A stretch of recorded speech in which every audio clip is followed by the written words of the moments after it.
Morning guys, Mark Ferrasci, ProTech Dog Training. I want to start this one out by apologizing for so many yak sessions and not as much training as I should be as far as showing you guys on film and everything I usually do, but I appreciate you guys hanging with me, and I always have something on my mind to want to talk about. So right now I had mentioned that I want to get into starting to put in knee po into my bag of tricks.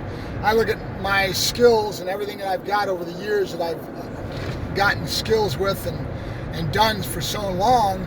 I look at it as tools in my tool bag, right?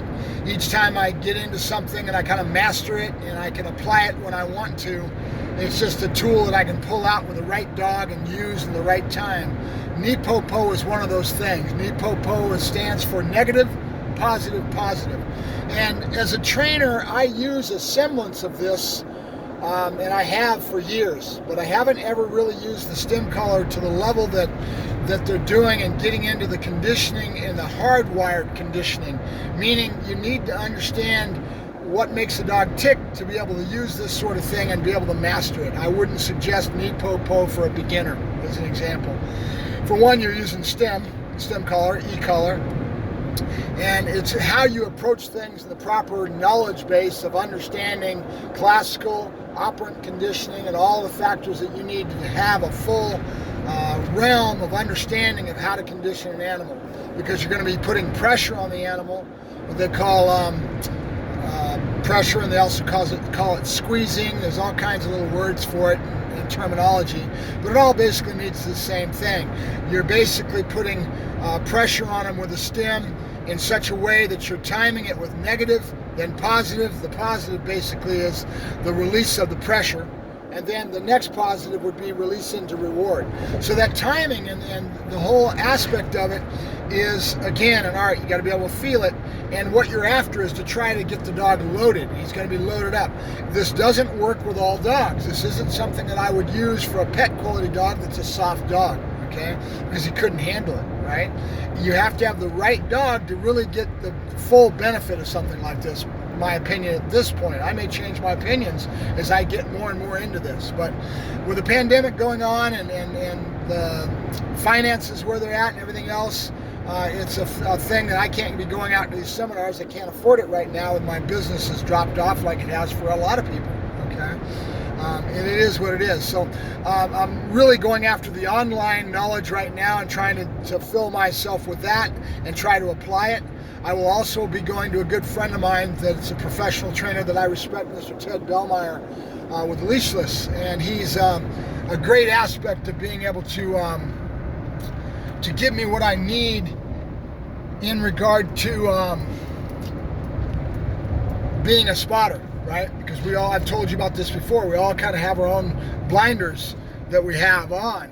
And that being the case, it's nice when you have somebody that you respect that can call the tune from outside the fishbowl and critique and give you some feedback on what you may be doing wrong or maybe doing that could be improved on, right? And so it's nice to have somebody like that you respect, because when he gives you some feedback, you're going to take it in. You're not going to be as negative about it. You know, if the wrong person says the wrong thing, then you right away don't respect them. You're going to kind of have a chip on your shoulder and get a little bit pissed off. So you need to find the right people to work with. And a lot of times that's what a club's all about. When you go out to a club and you have someone you respect and they're giving you feedback and they're giving you a little bit of their expertise, it helps, right? And at good clubs, they do really well if they have the right mentorship in that way. Example of that would be Norman Augustin with his Galaxy group down here in Chino area, Rancho Cucamonga. His folks that come out there and take advantage of his expertise, they respect him. He's got the right way of carrying himself, and that whole group is doing a great job with their dogs because they've got that type of a teamwork. It's not really a club, it's really just a group of heavy hobbyists that are really into the sport of Schutzhund. I go down there and get my dog work, and I'm going towards protection because I know that Norman's got the skill in his belt to be able to give me what I need when I ask for it. And that's the key that I work with. Usually there are people that I respect that have that ability to give me what I want and can communicate with me, and I can communicate with them expressing what I want, what I'm after, and they understand the terminology. They understand what we're after when we're working a dog, right? So they can pick up on it right away and click that you're off and running. You have really good sessions when you have somebody like that to work with. So never forget that it's always nice if you can get around other people that have that and that they can be the right chemistry. Not sometimes you go to a club and there's not the right chemistry and you're not going to work out. So a lot of times clubs will have a trial period.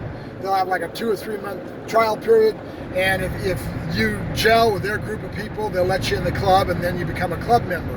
That's a lot of ways, a lot of times the club works. But you end up with a little bit of a niche, group-wise, So it's an interesting thing, but that's what I'm into right now. I just thought I'd kind of yak about it as I'm going down the road here. And the next session, hopefully, we'll be showing you some of this stuff as we grow with the knee popo, and I'll start showing you. I've got a set of sticks that I'm starting to work with. There's stim involved, stimulation collar, and there's pressure that's involved. And this would be for more advanced advocates of training that understand this a little bit more than just a green person just getting off the bench. I wouldn't suggest using some of the stuff that I'm going to start going towards with this knee popo, because you really need to build the dog properly and you have to have them at the right spot. Buddy's going to be the one that I'm working towards this, and if it works and I get what I want out of it, he should be really a flashy dog. That's what we're kind of after. Is using that high drive that he's got, increasing his flashiness and that committed heart, as Bart Malone would say, into the work. And there's an art to it. It really is.